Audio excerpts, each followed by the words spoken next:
No. We'll do it live. Fuck it. Do it live. I'll write it and we'll do it live. And thing sucks. I'll write it and we'll do it live.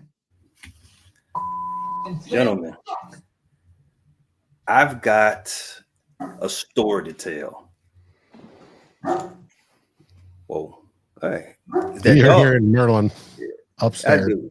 Hey, what's going on, Merlin? So there was this one time not too long ago. I was back home in Chicago. I'm at Whole Foods in Hyde Park on 53rd. It's not 53rd. It's in cross the street from Kenwood.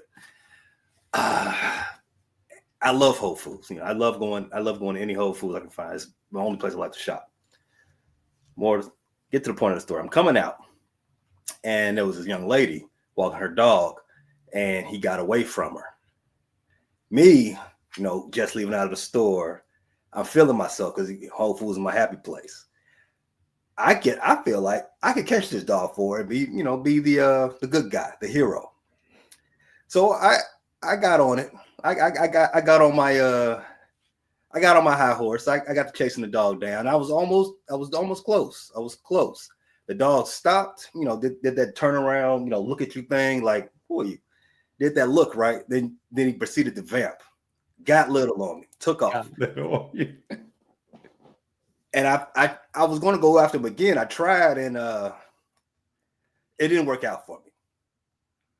She walked up, gave me a funny look like, why did you even try that? Now my dog is 40 yards, 40 blocks away from me now. So point I'm making is I didn't make the best first impression. I didn't come out a hero in this situation. But unlike me, Ben Johnson is doing his thing at the OTAs for the Chicago Bears. He's making a great first impression. I don't know if you guys have heard. I have not. We haven't started our OTAs yet. Oh, that's right. You guys are not lucky enough, hint, in quotations, to have a new head coach this offseason. So you all have to wait a little bit before you can start your offseason program. What's it? April 21st? April 21st, the NFL says all returning head coaches can start their offseason program. Well, that's the day after 420. So you might be starting your offseason program a little bit later than you think. You might be in attendance, but you might not be there, if you get what I'm saying. And when does the draft start? The draft is that same, I believe, April 24th. I was going to say it's the same week. Crazy week to say you can do OTAs and then the draft. Mm-hmm. Yeah, get the vets in. Well, the vets that want to show up, the vets that's still looking to secure their job. Those guys come in, make you think differently about drafting their replacement. See, I see the game. I see the game. Guys like Jared Goff, he ain't got to worry about that, right? False. He's got it down. He's got that job, huh? No, they drafted Hendon Hooker. You ain't heard from him since. Trying to find his replacement. Well, I won't say that, but that's kind of what. Let's stay with Detroit before we get into the Bears. What they've been doing with their head start on the season. Much has been made about the Lions losing Ben Johnson, the aforementioned, this offseason. My question is about your current offensive coordinator. What's his name? Chad Morton. John Morton. John Morton. Sound like a wide receiver you all used to have. Not that he is a former wide receiver, but not Johnny. Okay, not Johnny.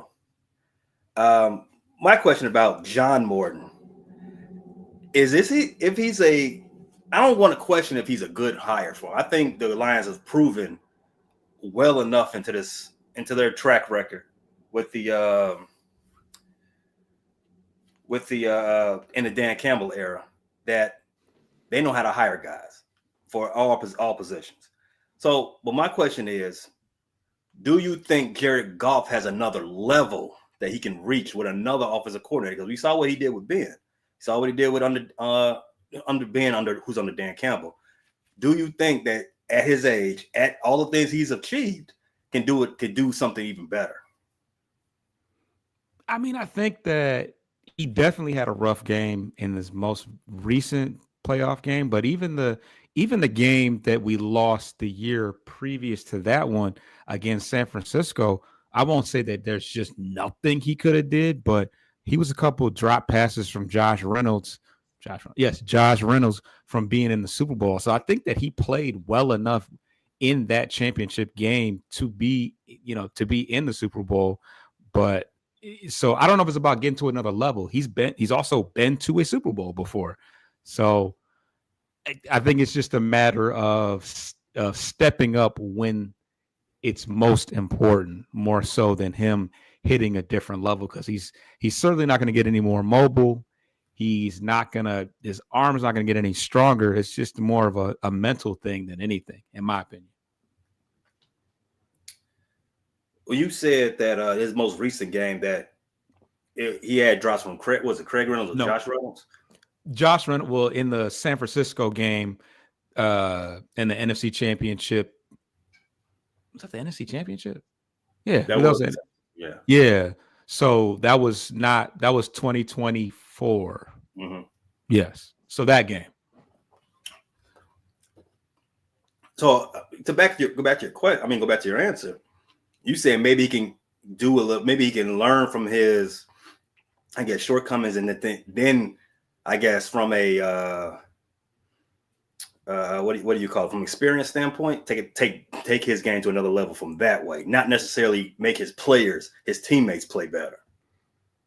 Yeah, and just be more. I mean, like I said, the Washington game, that you got to put on you really got to put on him and his performance. So yeah, definitely learning from his shortcomings in that Washington game, but I think that he's proved that he can get to that big game, because I think he did enough to get there against San Francisco, and he did enough to get there in his younger years as a Ram. I agree. All right, coming off the guys that's already on the team, let's talk about owner meetings like we talked about a little bit last week and heading into this draft. Brad Holmes and Dan Campbell, they had some things to say, as all head coaches and general managers had to say at the owners' meetings. They said they prefer guys that they drafted over free agents, as to what you've all talked about all season. Like, we don't sign free agents. This not DJ Reader, but DJ Reed, at your high priced quarterback that you got up from the Jets, that was a surprise, because what they said is they prefer to find guys in the draft that they identify has the identical team culture that they've already implanted into this team, that GRIT. So that they have the Kool-Aid running through their veins, so to speak. Honolulu Blue, for those that are unfamiliar. Foster, you've done a lot of digging deep into the draft process so far. You've done a lot of player recaps, or player focuses, and so on and so forth on the Bleachers to Speakers page. Who's some of the guys out there that you think got that grit?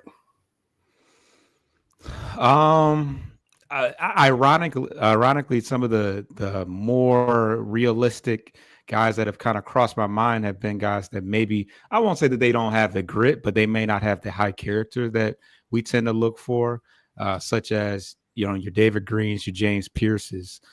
But I think those guys do exist. A guy that I've been seeing a lot lately is Tyler Booker out of Alabama. Of course, if there's anything that a reoccurring theme and things that we have held true to us, is that Alabama guys and Iowa guys tend to work very well for us. So Tyler Booker is I believe he's a guard, and he's been rumored to the Lions as of recently.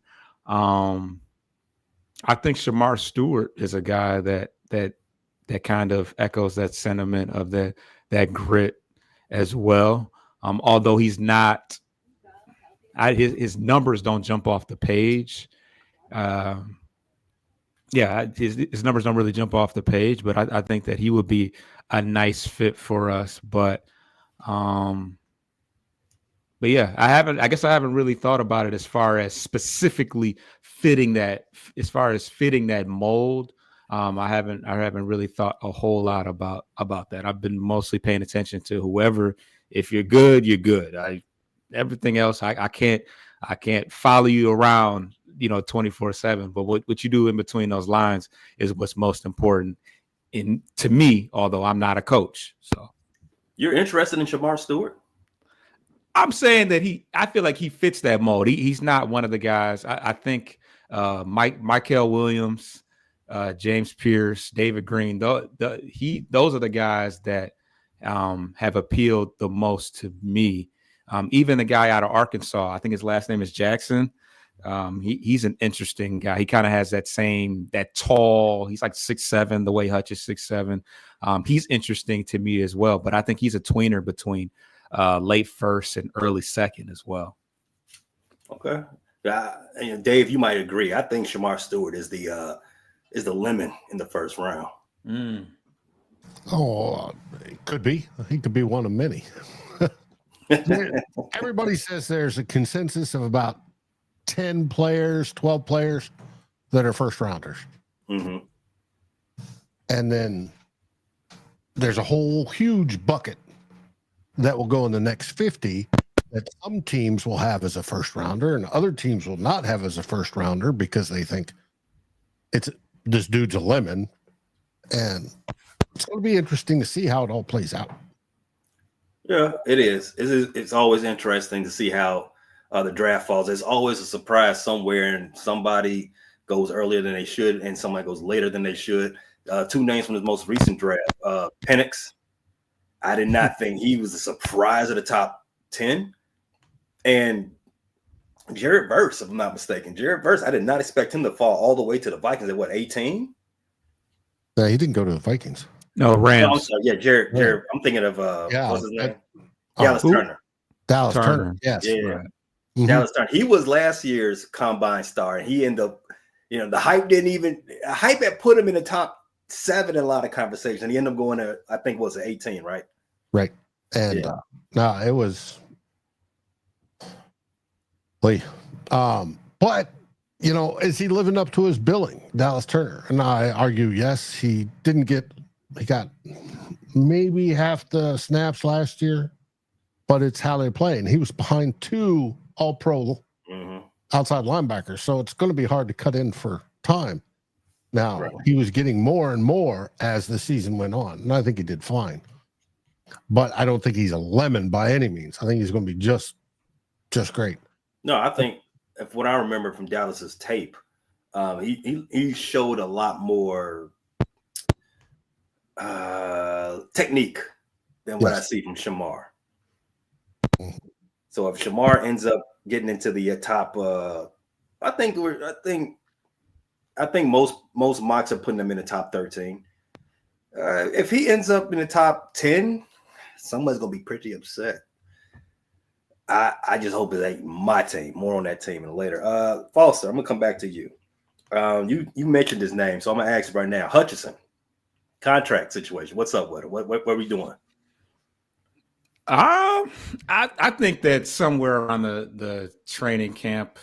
I don't know if they're waiting to see, because he's obviously running where he's been making some slight change of direction as well. So I think that he's right on track with where we want him to be at this point. But I'd have to imagine we lock something in before the season starts, maybe sometime during training camp. But I'm just speculating. I haven't really paid a lot of attention until where we're at with that. What's a good number for him? What do you want to see him sign for? What's the going rate for? Don't lowball him. Come on now. I mean, that's our guy. That's our rock right now. So I definitely want to, as far as he should be getting top dollar as far as edge rushers are concerned. So top 3 played in the league. top three as far as the top three edge rusher pay wise. Yeah. Mm-hmm.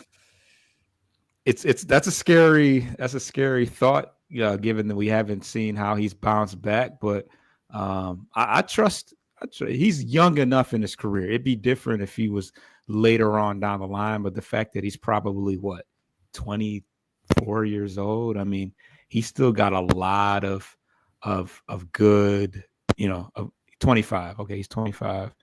So he's got a lot of good years ahead of himself. And he was on his way to easily a career year. Like, that goes without question. But he was going to be probably a top sack guy if he didn't miss more than. Hey, yo. Yeah, that's crazy. Now, but if you want to know what the top of the market is, it's $40 million a year. Oh my God. Oh, and that's Garrett. Myles Garrett. And then number 2 is Danielle Hunter at 55.1. Or not, pardon me, at 35.6. Okay, I was like, what about Max Crosby? Where's he at? He's number 3 at 35.5. I see him hanging out around Danielle there. Hunter's just 100,000 more. Just 100,000. Oh, okay. Right. Okay. So just a little bit more. So about 37 for Aiden Hutchinson is about fair. What you say, Foster? Mm-hmm. I think that looks good as far as, you make your top guy the what was that put him top 3 or top 2? Yeah, that put him number 2. Yeah, that screams volumes as to how you feel about the guy. So I don't think there's a more deserving and a better representation, even though he went to Michigan, but he is from the state, and we respect that. We respect that. Hail to the victors. I mean, something like that. It wouldn't be too outside of the norm for Detroit. I mean, at the time when you signed Amar St. Brown, he was the highest paid wide receiver in the league until he set the market. It wouldn't shock me that they would probably set the market again for Hutchinson. Go ahead and put him at 42, 45, whatever. Do you do that after a grueling injury like that? If you believe in him, yeah.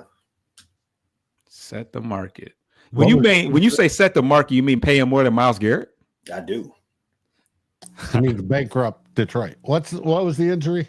Man, I mean, Detroit's fought back from bankruptcy before. They'd be all right. Yes, we have. We persevered. You said what you asked? What was Hutch's injury last year? He tear his or broke his fibula or something like that. I think he broke fibula and the tibia. Did he not? Yeah, both in the leg. Yeah. But he's, like I said, change of direction, little change of direction. He's running pretty. I've seen the clips. He's swerving between the numbers on the field and the whole works. Yeah. He's looking good. Was that State Farm commercials? Was that before or after the injury? Before. That was before. Okay. Well, oh, you talking about the one where he's stretching and doing ballet? Yeah. That was before. That's why it was kind of ironic. It was kind of like, whoa, because it was like around that time. I was like, I bet he would love to be able to do that right now. You can get more of your Detroit Lions talk and plenty of other Detroit-centric sports content at the Bleachers to Speaker page. Anywhere you get your podcast, Spotify, YouTube, Apple Podcasts, iHeartRadio, and all the such, especially on YouTube. They do a live show on weekends, recapping everything that happens in Detroit sports. Let's come on over to Dave. Dave, you've been chomping at the bit, man. I see you. I got something for you, man. So I do a show with a bunch of Pittsburgh Steelers creators on the Steel Curtain Network. Shout out to those guys. And I've been banging my head on the wall trying to get them to understand that their GM, Omar Khan, kicked the pooch this offseason as it relates to filling that quarterback room.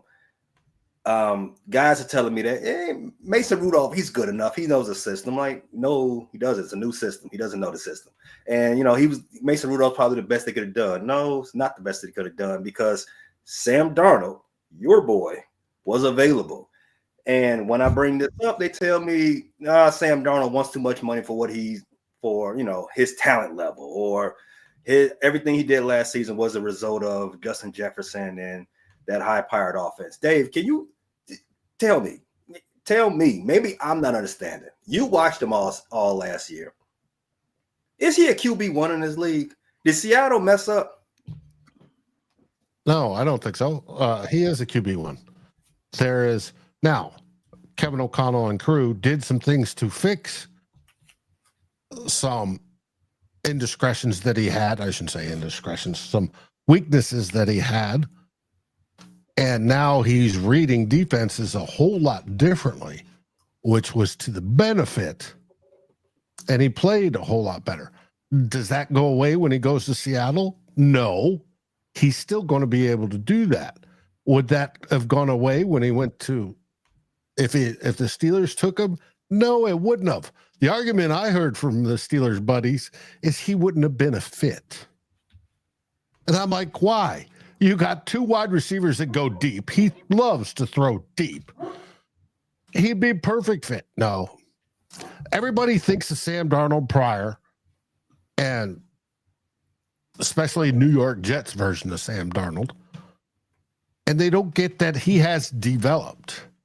And he is maturing into one of those probably late blooming quarterbacks, think Geno Smith or somebody like that, that will legitimately be a QB1.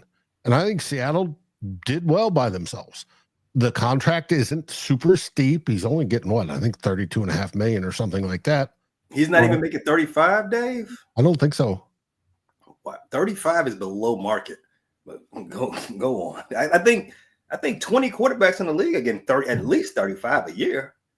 Oh yeah, he's basically got a 1 year prove it deal, but wow.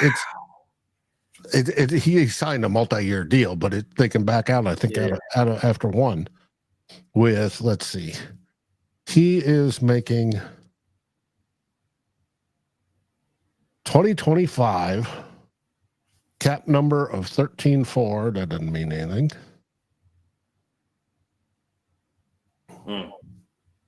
Cap number 37.5. Pardon me, 37.5 is his dead money hit. No, that ain't right either. So, he's only, what's the contract?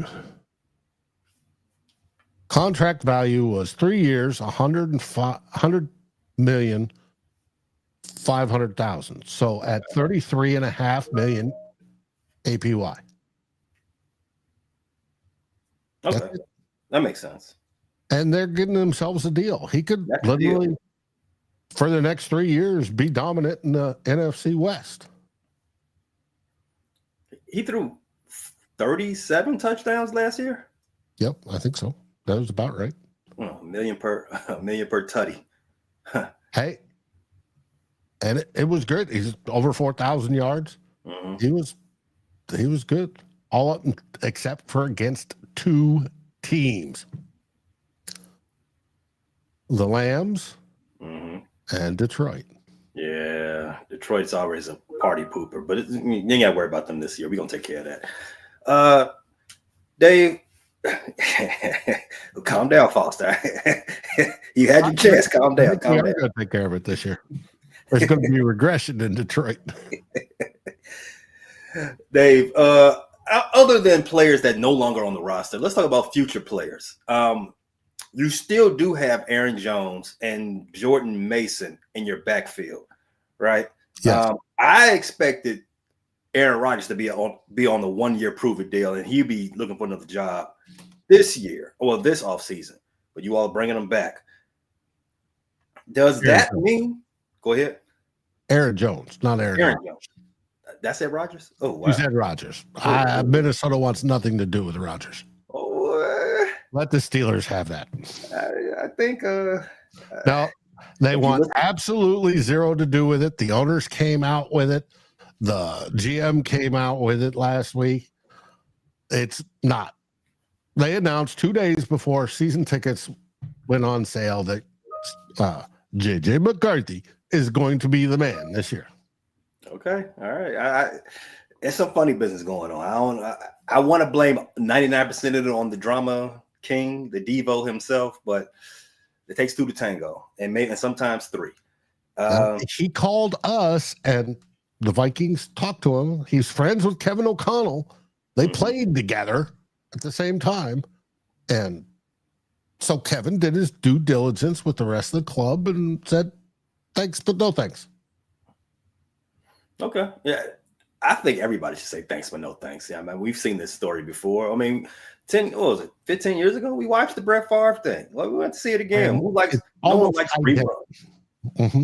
Right. No one likes reruns. No one likes leftovers, especially the ones that smell like they've been in a cave, a dark cave. Yeah. Mm-hmm. But in any case, your running back room, Aaron Jones, Jordan Mason. I don't know how you feel about them because we haven't talked about them, but do you think this is the running back room that you're coming into the season with? Are you going to breaking camp with? Or are the Vikings a sneaky player to snatch one of these young Thundercats in this draft? They say it's a great running back class. Do we have to worry about you guys? Basically, what I'm asking in the back of the first round. No, I wouldn't say in the back of the first, but I fully expect the Vikings will probably target a running back in the draft. It depends who falls. The Vikings have pretty much set themselves up for best player available in the back of the first round. There's no immediate holes of need starter-wise. Now, could we grab some kid that can compete at left guard? Sure. Or some interior defensive lineman that could compete? Sure. And be a major part of it. Or corner, yes.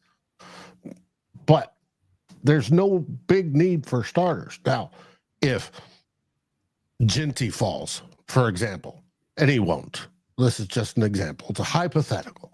If he falls to 22, I guarantee you we'll turn in the card for Ginty at 22. But that's not going to happen. So I don't think you have to worry about us taking one of those running backs early. It's just, will we get one in the third or the fifth or sixth? Yeah, sure, but not in the first. Coming back to you, Foster. Same question. Running backs. There's a lot of them this draft. You gotta sign your stud running back, Mr. Sonic. At some point, maybe next offseason. Do you start thinking about getting another younger guy? Man, I know you're not going to spend another first round pick on a running back because that would be crazy. No. That'd be crazy. Okay. We have Craig Reynolds. We re-signed him, which I was kind of surprised. I thought that we were going to go. We were going to let him go because we did sign we drafted Sione Vaki last year, who didn't get a lot of run at running back, but he's a former safety, special teams guy, but he's prone, he's going to be our eventual number 3 running back. So that would make zero sense if we were going to continue, if we were going to hold on to Craig Reynolds.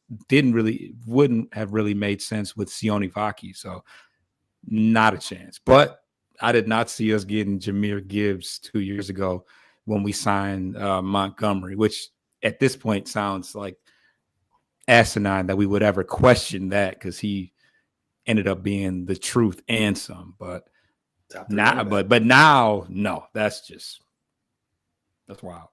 Yeah, I mean, it would definitely be a head scratcher. No one would expect Detroit to do that early on. In the early, draft. Yes, but maybe anything is possible in the 6th round. Yeah. 5th, 6th, something like that. I mean, they tell me it's still good value, but drafting another running back in the first round, that's crazy. It's almost as crazy as drafting a wide receiver 3 years in a row in the first round. I've never seen that before. Who would do that? Now, I've seen teams draft linemen in the first few rounds for a few years and turn out pretty well, too. Oh, no, that's team building. That seems to work. Yeah, that's solid. Now, you're talking still running backs. How many go through camp? 6, 7? Yeah, you probably come into camp with about a good 6 or 7. You don't be like the Chicago Bears last year and break camp with the same 6. Don't do that. No, when you break camp, you will it down to 3 or 4 max. Mm-hmm. And your bottom 2 guys are generally a returner, special teams wise type deal, or in development. So if the Vikings took one, which I suspect, we'll have right now we have 4 on the squad, and one of them's a practice squad type, and we'll see from there how that goes. Now, I've been told if you get to the position where you're drafting best player available, a good GM is looking 2 years out and should be drafting 2 years out. So I'd like to get to that position that we could say, hey, in 2 years, Hawkinson's contract will be up. Let's look at a tight end or such, and then start, draft the guy and then start developing them. And if you can do that and you're not constantly drafting for need and hoping you hit, because when you draft for need, you restrict the pool of players you can choose from. And I'm saying I'm giving you a handful of positions: interior O-line, interior D-line, corner, possibly safety, as the Vikings probably will target. But if that doesn't mean a tight end that they fancy, or a running back, as you suggested, or a linebacker that looks to be a stud falls in their lap, hey, take them. So I'm predicting that there will be 2, that the running back class will have 3 guys drafted on Thursday. One guy slips, and I'm crossing my fingers that one guy that slips is a Bears target at the top of the second round. That's what I'm hoping, because we talked about it before. We've seen the Ben Johnson and DeAndre Swift movie. We've seen that before. We know how that ends up. DeAndre Swift looking for a job somewhere else, right? I was never a fan of him being signed to the Bears anyway. So you tell me this class has got a bunch of young guns, young studs, and we can get him for 4 years, paying him a couple of dollars. Bring them on. Bring them on through. Let's go. DeAndre, thanks for your service, but 4th team on the way. Now, who are you thinking of the top? I would absolutely love my Tar Heel brother, Omarion Hampton. I would love him. Shout out to Foster. I would love for Omarion Hampton to fall to pick 39. That would be a dream come true. But that's probably not going to happen, because scouts are more informed than I. They probably have been salivating on him since the combine. But so I'm assuming he's going to go around somewhere around Genty, because I think he's a better prospect than Genty. I have him number 1 on my board. So realistically, Judkins, Travion Henderson, Foster's favorite team, Buckeyes. Those guys, I can see one of them maybe fall into early second round, and the Bears can swap one of them up. I think Judkins is going to be a stud for somebody. I mean, he is a fire hydrant, and I don't mean it's like he wetting people up on some ditty, but I'm talking about he is built like one. He is compact. He is What running. Are you on today, Pay? I cannot wait for the draft. We 14 days out, man. Let's hurry to get this going. I want to see the new era of Bears. Dave, I'm last one, man. So what's the latest on Jordan Addison? We did like a month on Jordan Addison last offseason, talking about he's speed racer, Mach 5, right into jail. He can't figure it out. But it's been a year. Yeah, and everybody's got a date board When's he going to go down again? Roland, he's an interesting young individual. Originally, the initial issue was doing 140 down I-94 in Minneapolis on a dangerous curvy part of I-94, and that was crazy.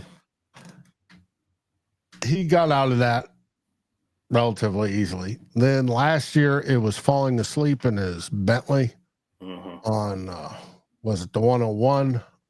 Get on the exit to the airport, LAX, and they busted him for DUI, even though he was pulled over and sleeping. That's still a DUI. That's still and that's still playing through the courts. It keeps getting pushed out and pushed out and pushed out. And the NFL will not do anything until the courts are done. And of course, lawyers on both sides are probably going to try to plea it out. And so nothing big. But if he does get convicted of DUI, that's 3-game suspension minimum.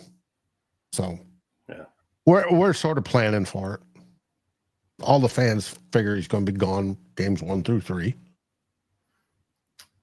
I can see that happen. I think 3 games. I think that's what the CBA allows for anyway for anything off the field of this nature. We have a question coming from Twitch. When you look at a player like Travis Hunter, do you think teams could pass on him due to his off the field girlfriend issues that opposing teams may take advantage of, try to trick him into a penalty, or pass on him since he is demanding to play both sides of the field, running back, D-back and wide receiver? Foster, you was very animated with that while I was reading that question. All the histrionics. What's on your mind? That's very loaded. I don't even think he's the type to react to I'm talking about your girlfriend. I don't even think that's his character. As far as the demanding to play both sides of the ball, you can come into it thinking that you can play both sides of the ball, but when you're out there getting embarrassed because you're not as good of a receiver as you thought you were, that situation is going to write its own. That's going to work itself out.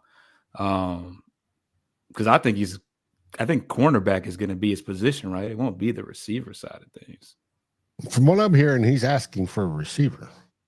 More so than I've heard that he's telling teams that he's a two-way player and he intends to play. That is correct, pay. But he's leaning, asking to be paid as a wide receiver because wide receivers get more money than corners. Yeah, they're going to tell him, fat chance. We're going to decide. We're going to let you play receiver. We're going to pay you as a dumb D-back. We've seen that story before. Let me go back to what you said there, Foster. As far as his mentality, as far as his how he carries himself. You remember Derek Thomas? You might not be old enough to remember Derek Thomas. What, you talking about Kansas City? Yes. Yeah, let me get it out there before you try to tell me about Derek Thomas. That's early, but I remember Derek Thomas. Rest in peace. Yeah, rest in peace, Derek Thomas, one of the GOATs. Derek Thomas, he was really reserved. He was unflappable, right? I know you see I'm going, Dave. Shannon Sharp got under his skin. Okay. Like 7 straight plays. And it's rumored that he was talking about his girlfriend. Derek Thomas kept getting flag at the flag, or jumping off sides, or just trying to fight Shannon Sharp. So I don't put it past Travis. If somebody can get underneath Derek Thomas again, in this new age social media, right? But I feel like he's going through it now. Like what else is there? Like, as bad as it's gotten on social media, what else is there outside of them sleeping with his girl? That'd be it. Rumors has it. That's what Shannon was saying. But hey, allegedly. That's crazy. But he's still by far the best player in the draft. Ooh. Abdul Carter? I put Travis Hunter ahead of Abdul. Wow. Travis Hunter is literally a once-in-a-generation or better player. Wow. He could literally play both positions. There's only been less than a handful of players since like the 50s that have done that. Mm-hmm. He's gonna have to put on some weight. He's like 180 pounds or something like that. Well, he's 188. And yes, he needs to put on some weight. Yeah. He's only 6'1.5". Boy, that sounds familiar. I don't see the pathway, and you all spoke why, of him being a successful wide receiver in the league. I just don't see it. Now, as a DB, as a traditional defensive back, maybe not as a defensive back now, because they're bigger now too. But I don't know. At his frame, I don't know. I've watched a little bit of Colorado, and he's very athletic. But in the NFL, it is a different ball game because everybody's athletic. Everybody was the man when they was on campus, and then you come to the NFL, you just it's nothing but the man in every position on every team. So even the scrubs that are on the bench, right? Even Mr. Irrelevant was probably the man where he was at. Who was it? I can't remember. Brock Purdy was a Big Ten. I think didn't he win Big Ten Player of the Year one time? He went to Iowa State, but was Iowa State in the Big Ten then? Maybe it was. Yeah. I don't know. Big Ten, everybody playing the Big Ten nowadays. USC, Oregon. Right. But I think that, the Jaguars, Titans, they're not in a position to be like, oh, well, we're not going to. They need all the help they can get. So Now, if he wants to play both ways, I could see, him being best at corner, and that is his primary responsibility. And then like Deion Sanders come in for a few plays on offense and catch some balls. That's fine. Absolutely. But if he wants to go Iron Man football, just think everybody in the NFL in their position, be it corner, be it wide receiver, or whatever position it is, practicing and studying film and game planning and doing all that stuff is a full week's work for one position. He wants to double that, but I wish him the best of luck. Not gonna have any time for his girl, that's for sure. And that's gonna open up the floodgates. I was just thinking that, but to answer the question, no, I don't think that causes anybody to pass on him. I don't think he gets past number 4, and that's where the Patriots are drafting, right? I think if Travis Hunter is there 4, and this is the first hot take, I think they push Will Campbell to the side and go get Travis Hunter, and they have the new era of double-sided player. No, did he? Because they had that at the start of their dynasty back when. Mike Vrabel was on the squad. He played both sides of the ball. Blanking on his name who was a wide receiver that played DB too. I can't remember. On the Patriots? Say it again. On the Patriots, you're saying? Yeah, on the Patriots. I don't know. Bill Belichick, he was a traditional wide receiver, but Bill Belichick just threw him out there one day in a playoff game. He said, "Hey, play DB, play corner." He was pretty good. But yeah, I don't see Travis Hunter falling in any noticeable way. At worst, number 5. Let's go ahead and take a break real fast. Fit in some ads on the audio side. You're watching live. We'll be right back.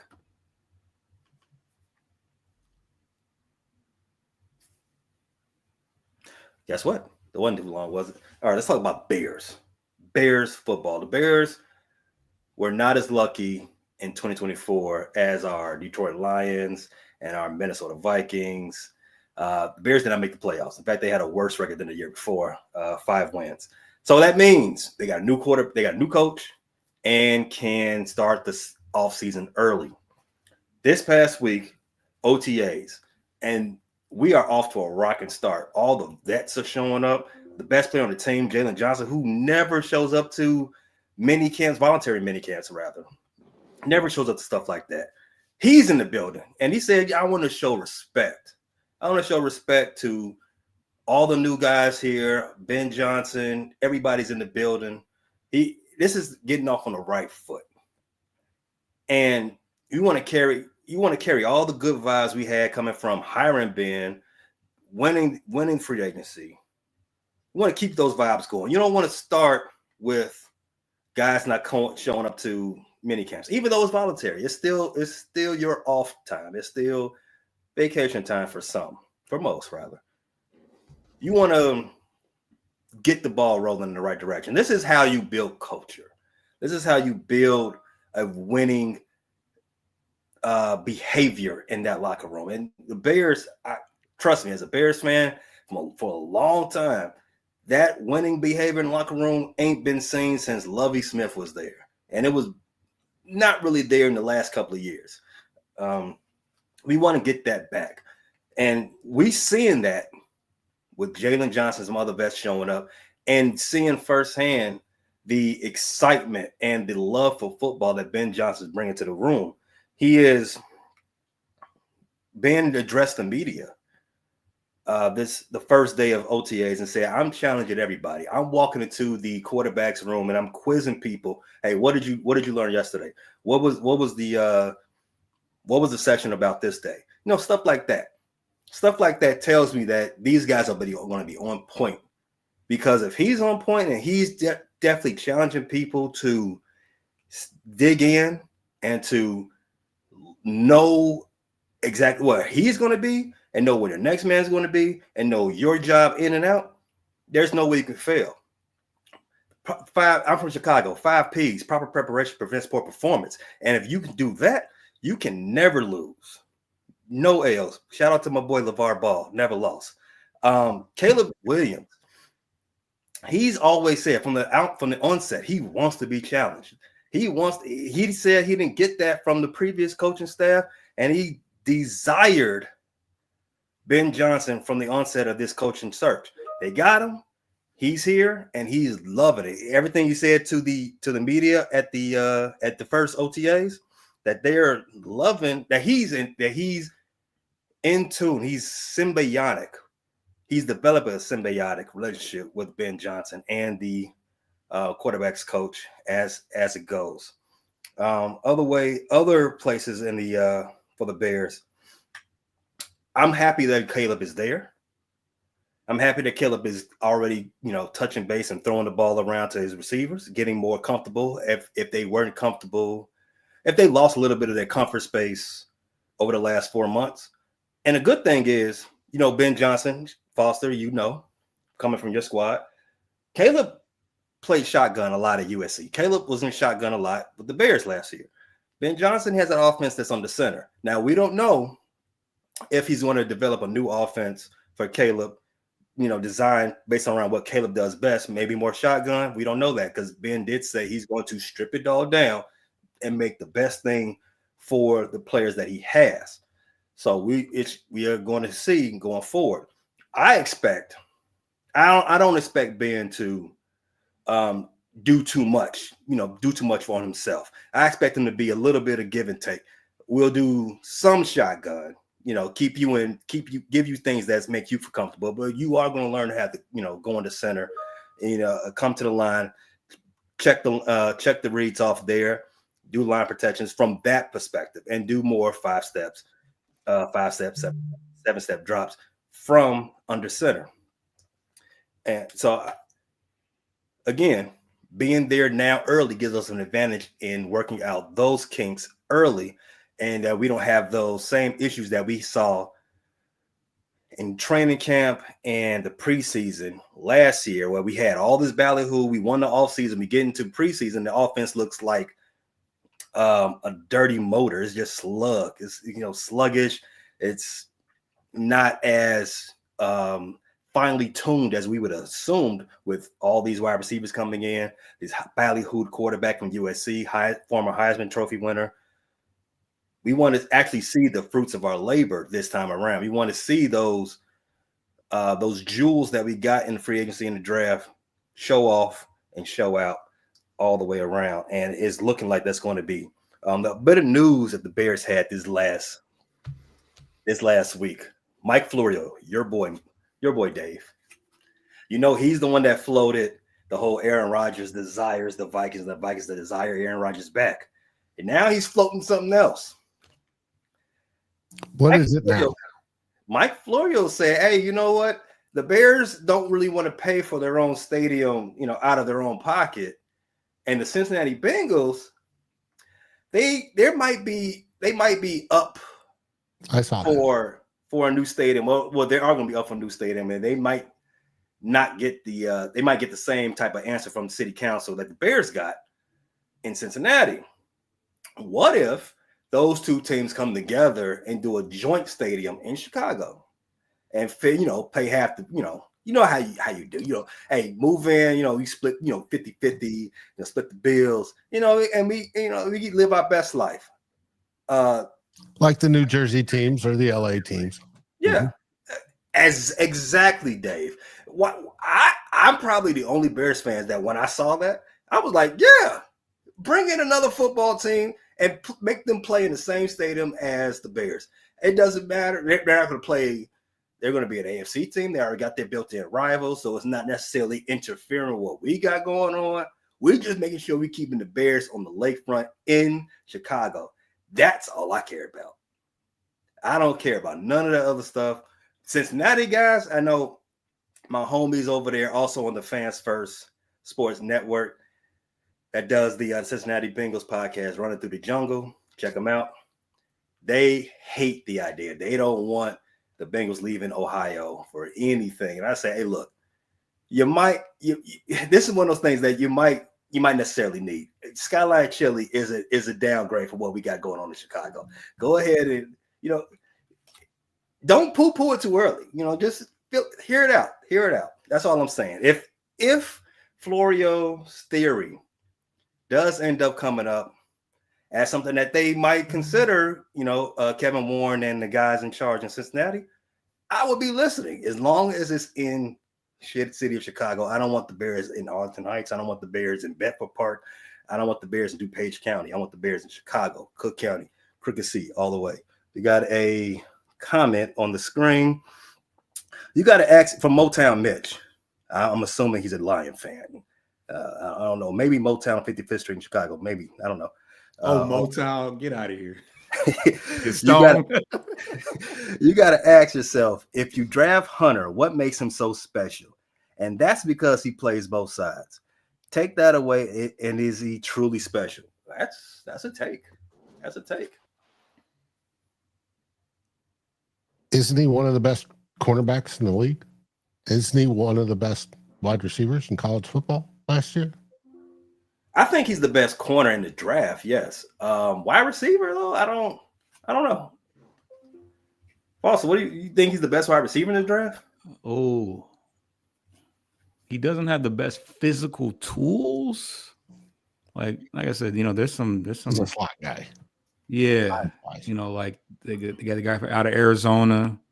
They got the guy out of Ohio State. He's pretty good. Texas got a few good ones, but all things considered, the fact that you can play two different positions, you have that going for you, and you're at the top of both classes.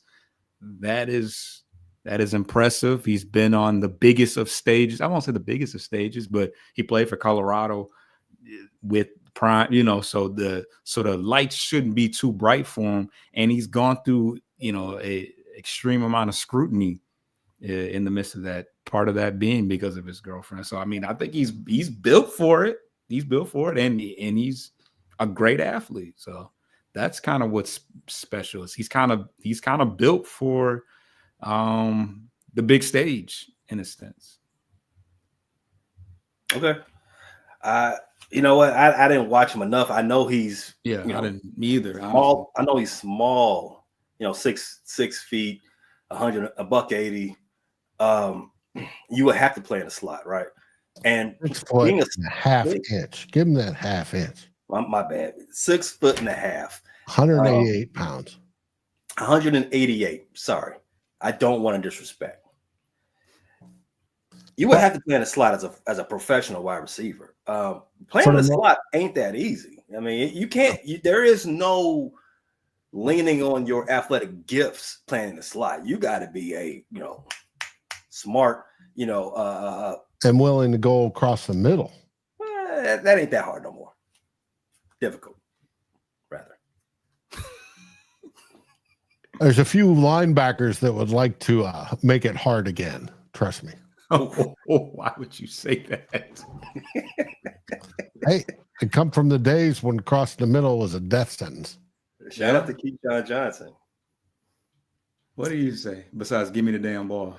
No, man, he made a Foster. Come on now. He made a career out of going across the middle. Okay. That was his thing. That's why he wrote the book, Give Me the Damn Ball. Yeah, I remember. I remember that. That was a good book. I still got it somewhere. Do you? Was it a white? Is it like a white cover? Yeah. The cover was white, because he had on, because it was superimposed. It was all white, and only thing, black was a dirt and his skin. That was, and I did the football. Yeah, that was it. It was one of those demonstrations. My mom used to own a bookstore, and I remember that being in the bookstore, Apple Bookstore. Shout out to Apple Books. It wasn't a very good book though, but shout out to Keyshawn all the less. Fellas, we are getting close to the end. I did want to hit on one thing. I was hoping that we will be done with the Fans First Sports Network's mock draft by the time we did our show. Oh, not even close. Why are they dragging their? Have you guys drafted yet? I've drafted. You two haven't drafted. Right. Drafted. They haven't got to us yet. I was offered a trade. I was actually offered a trade. I could have went. I don't know if I'm supposed to be putting it, but I could have went earlier, but I would have lost my second round pick. So we declined that offer. We want both our picks. No, we're still in the first round, and it's a 2-round mock. Right. It's going to take forever. No, it doesn't bother me for the second round because we don't. I tried to trade. Did you? Yeah, I saw. Yeah, Pay didn't offer me a trade. Somebody else did, but yeah. Now, I tried to trade in the first round. As you see, the Bears made the pick at number 10. We took Ahmad Mimbu. I tried to trade up with those guys at Carolina, the Carolina Panthers, the Keep Pounding Network. It's a good onus. It's a good onus. But... Hey, I tried. They're working. I tried to trade up with them. You're right. They took the guy. They took the guy I had my eyes on, Jalen Walker out of Georgia. We need Bulldogs in Chicago. As you saw, the defending world champions, defending Super Bowl champions, Philadelphia Eagles, they got a team full of Bulldogs. So I'm thinking Bulldogs is the way to go. We couldn't trade up to number 8 to get Jalen Walker. They ended up taking him. So we stayed at 10 and took Ahmad Mimbu. I'm happy with that pick. We are waiting on, and my boy, we spoke about him. The Cincinnati Bengals are on the clock, running through the jungle, and they are in the group chat talking about some other stuff, and they ain't made their pick yet, which is starting to irritate me. Hey, it's cool because the Cardinals took a full day to themselves. Yeah. But take your time. Yeah, I mean, Cardinals and football, baseball, yeah. you know what you're getting into. Yeah, beating the Tigers in the World Series, what you're doing apparently. Now, Pay, you brought up OTAs. OTAs haven't started for the rest of the league.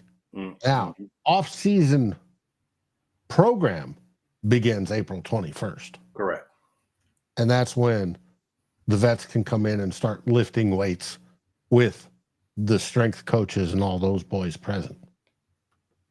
Vikings OTA dates aren't till May 27th is the first one.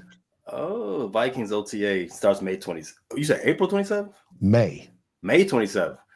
Oh, we gonna lap you all day. We gonna have almost 2 months ahead. Oh, yeah, dang. but you got to remember, you got to start with the weightlifting, no field work, and then it's all that. Let's crawl before we walk and walk before we run, sort of thing. We trying to run early in Chicago. Bear down. I knew that dig at the Cardinals was going to get one particular viewer in off his hands. Tim Lyons running through the jungle. Got you. Cardinals baseball pitching is awful. Everything Cardinals baseball is awful. Tim, thank you for your comment. Tate Boys is what took offense too. Tate Boys had something to say too. I irritate people too. Good for me. Good for me. Hey, he's from Chicago. What'd you expect? Yeah, that's what we do. That's how we get out, man. You know, you gotta have tough skin. Dave, I erred earlier in not shouting out your network, your platform. You go ahead and do it. You can do it better than I could. Where can everybody else catch the Vikings content that you deliver on a semi-daily basis? You can catch us over at Vikings First and Skull. We're on YouTube. We're on your favorite podcast aggregator, no matter which one it is. We are also written on the written side at Fans First Sports Network under the Vikings tab, or you can just type VikingsFirstandSkull.com and it'll drive you right there. We're also on Facebook for the older folks like myself, and we're having a blast. Our next show, I was hoping was tonight. It's not tonight. It will be tomorrow. Tyler Fornes will join me for our first live show of the week. And why live? Because as you can see, my background's changed. I'm in the middle of a move. And right now I'm camped out in my number 2 daughter's basement, working on closing on a house in the St. Louis area. While we wait, the studio plans, the new studio and the new house are being devised, and it's going to be grand. But anyways, we're still talking Vikings football and the draft because it's coming up and it's all on Vikings fans' minds. Who will the Vikings select at number 24? Come join us. Definitely a good time. I love the 4-0 show. I love 2 old bloggers. Real good content over there at Vikings First and Skull. I'm going to shout out Bleachers and Speakers one more time. Foster, you cover all Detroit sports. What's coming up? What do you have in the chamber, so to speak, that anybody else, if they were interested, they want to check out? I know Motown Mitch in the comments. He's a Detroit fan. I think he's a Detroit fan. I think he still might be from 55th. I don't know. If anybody was interested, Foster, tell them what you got coming up. So we are continuing to cover the draft. So there'll be some more player profiles. We're also, June does the old school player profiles. So talking about the old Piston bad boys and former Lions players. But outside of that, we do a Saturday show for the Pistons. We do a Monday night Central Division show for the Pistons. And me and Coach on Sunday afternoons cover a week in Tigers baseball. That's good, man. Tigers baseball. You said the Tigers are in first place now, right? Yes, we are 6-4, I believe. We are. Wow, I didn't know any team in that division was over 500. Yes, well, when you nearly sweep the Yankees and shut them out, even with the torpedo bats, hey, you end up above 500 and you end up in first place. Also, when you have the help of the White Sox, I think they've lost their 7th in a row, it's hard not to be over 500. They beat some teams, though. Have they? I haven't heard the Twins win again. And maybe they're only second one, but I'm not sure where they're at right now, but they got a bunch of injuries, I want to. Well, so do we. But and they're poorly managed. So for all my Minnesota fans, and as Tim said, go Cards. I'm in St. Louis. Oh, you are in St. Louis. That's right. Yeah, there you go. Appreciate you, Tim. Yeah, all right. And as you all know, Chicago fans will never miss a moment of Chicago sports coverage coming at the Frustrated Chicago Sports Fan channel. Always, we got baseball coverage, football coverage, and basketball coverage. Those Chicago Bulls, they're gonna make a lot of people happy this year. Maybe, possibly. Better than what you've been accustomed to. So always check it out wherever you're watching this. On YouTube, or you're listening on Spotify, Apple Podcasts, iHeartRadio, Pandora, Amazon Music, anywhere else. Make sure you subscribe, like, comment, share with a friend, unsubscribe, resubscribe, download, undownload, and then re-download again. We definitely appreciate all of the interaction and comments. This show will be broadcast on Bleachers to Speakers next week. So Foster, he's manning the ship. Definitely want to follow him. I showed you where to get it at. Next week, Wednesday, same bat time, same bat channel. asterisk. Fellas, what do we say on the way out? We say, "Go Vikings!" That's June's job. I don't have that. You got to growl, Foster. You know it's tradition, man. You got to do it, dog. Or go one tide. No, see, I can't do that either. Roar.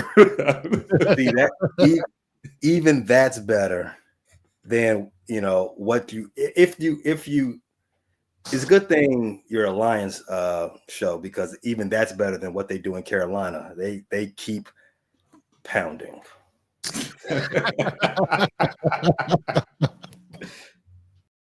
Thanks for listening to this latest edition from the Frustrated Chicago Sports Fan channel.